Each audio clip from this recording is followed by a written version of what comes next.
Hi Carnival kids, it's Sylvie and I'm making this video because of a recent obsession of mine, which is foraging. It's always kind of been a part of my Polish culture. I even went a few times in childhood to pick mushrooms in the woods, but I never thought it would be possible to continue to forage in an urban area like Chicago in the middle of winter, during a polar vortex.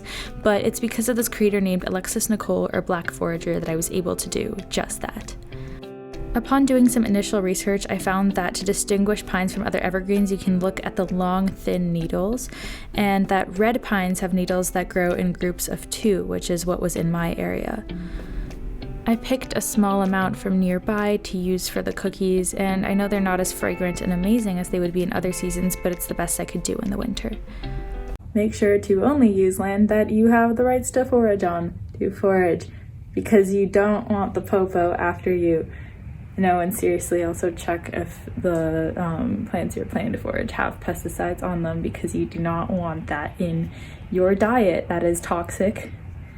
And get to know your species, obviously. I made sure to rinse the pine needles very thoroughly so that nothing from the outside would get in, just to be safe. And then I cut off the tips because they were kind of dried up and woody on both ends, and I didn't want that to be in the cookies. I laid them out to dry to get any of the excess water from the rinsing off and prepare them to be ground up. If I had one complaint about this recipe, it would be that I didn't grind them up fine enough because my grinder was kind of bad. So just do anything you can to grind them up multiple times with sugar to make them as fine as possible, because they'll be sharp otherwise. And then added butter and whisked.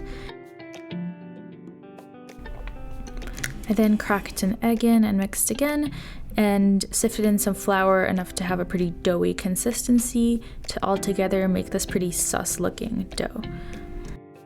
I then kneaded and rolled that all up into foil, which I placed into fridge for an hour to harden.